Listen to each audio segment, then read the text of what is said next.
पे हम बात करेंगे वो है status of women in modern India, यानी कि आधुनिक भारत में जो स्त्रियां हैं उनकी स्थिति क्या है, जो नारी है उसकी स्थिति क्या है।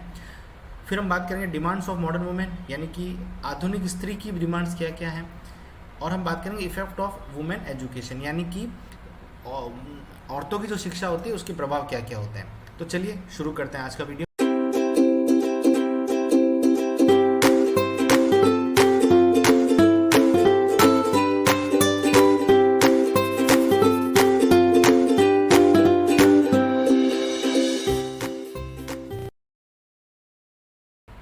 नमस्कार दोस्तों, मैं अभिषेक बीपीएस एकेडमी के इस चैनल पर आपका स्वागत करता हूं। मैं हूं आपका ट्रेनर एनटीटी का।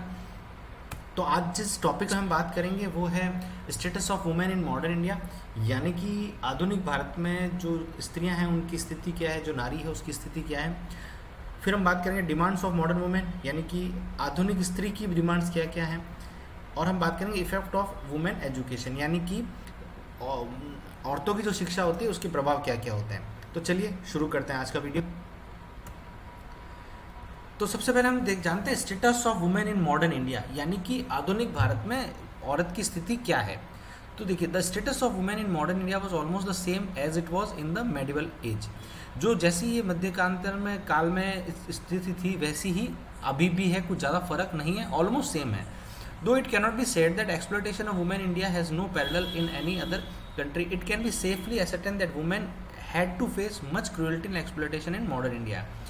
ये कहना बहुत गलत होगा कि आधुनिक भारत में स्त्रियां बहुत सेफ है, या जैसे जैसे दूसरे देशों में स्त्रियों को आज़ादी मिली हुई है वैसी ही भारत में भी आज़ादी मिली हुई है।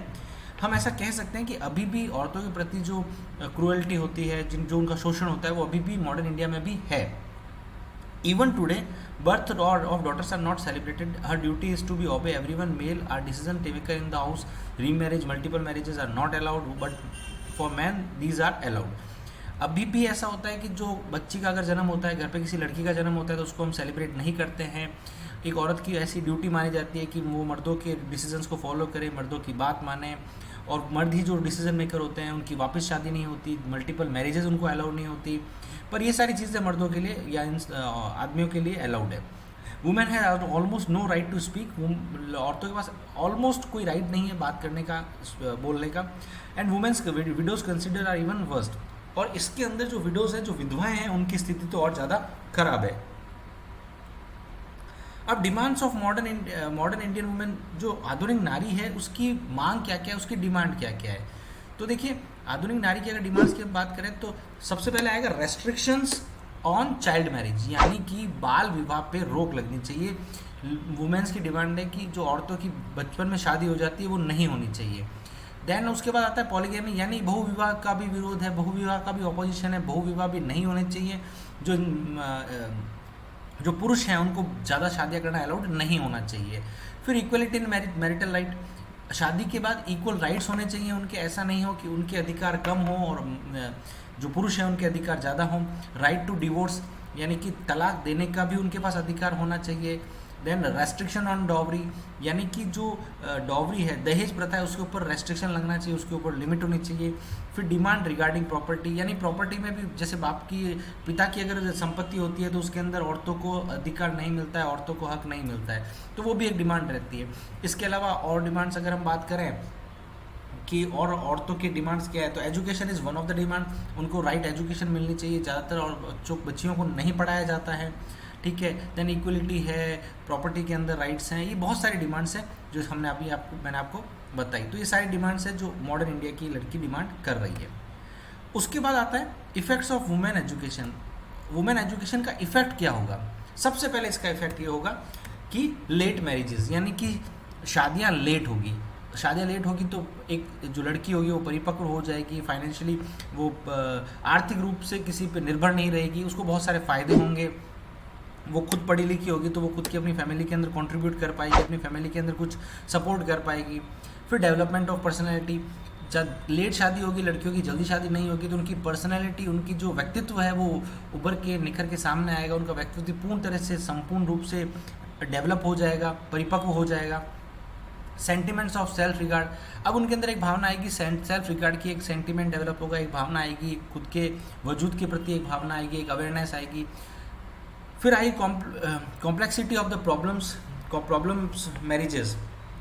अब उसके बाद जो अगर ज़्यादा एजुकेटेड वुमेन होगी तो शायद मैरिज में कॉम्प्लेक्सिटी आ सकती है, ठीक है, वो अच्छी तरह से चीज़ों को समझ पाएगी। फिर आता है इकोनॉमिक फ्रीडम। हाँ, ऑब्वियसली अगर एजुकेटेड महिला होगी तो उसके ऊपर आर्थिक रूप से वो स्वतंत्र होगी। अब अगर वो आर्थिक रूप से स्वतंत्र होगी तो हो सकता है कि डिवोर्स के केसेस इंक्रीज हो जाएं, ठीक है। ये तो हम इसको ऐसे नहीं ले रहे हैं कि ये गलत सही में नहीं जा रहे, पर एक बात है ये है कि ऐसा शायद हो सकता है। पर इसका फ़ायदा क्या होगा? हाई फैमिली इनकम, जो परिवार की इनकम होगी। अगर घर में एक जना कमाने वाला है और 5 जने खाने वाले हैं तो फैमिली इनकम कम हो जाती है। वही अगर 2 जगह कमा रहे हैं तो फैमिली लाइफस्टाइल बहुत अच्छी हो सकती है। कंट्रीब्यूशन टू द सोसाइटी, अगर महिलाएं भी काम करने लग गई तो वो भी समाज को कुछ कंट्रीब्यूट कर पाएगी, समाज में कुछ योगदान दे पाएगी, जिससे कि समाज और बाद आगे जाके देश का भविष्य सुधरेगा। बेटर अपब्रिंगिंग ऑफ चिल्ड्रन, एक पढ़ी लिखी औरत ही अपने बच्चों की परवरिश ढंग से कर सकती है, ठीक है। ऐसा नहीं है कि जो पढ़ी लिखी नहीं है वो ढंग से नहीं करती हैं, पर पढ़ी लिखी ज़्यादा बेटर तरीके से कर सकती है। वो बच्चों को समझ सकती हैं, वो बच्चे और परिवार के बीच में एक सामंजस्य बैठा सकती है। तो ये सारे इफेक्ट्स हैं वुमेन एजुकेशन के। अगर पढ़ी लिखी औरत होगी तो ये सारे इफेक्ट्स आएंगे समाज के ऊपर, परिवार के ऊपर और उसके खुद के ऊपर।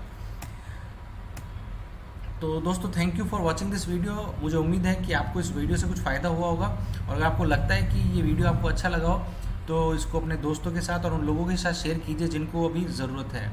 हमारे पास अक्सर ये रिक्वेस्ट आती रहती है कि हम ज़्यादा से ज़्यादा वीडियो हिंदी में बनाएं, पर हमारी कोशिश यहाँ पे ये रहती है कि हम हिंदी और इंग्लिश दोनों में वीडियो बनाएं ताकि ज़्यादा से ज़्यादा लोगों को फ़ायदा हो। So once again, thank you for watching this video. Thank you.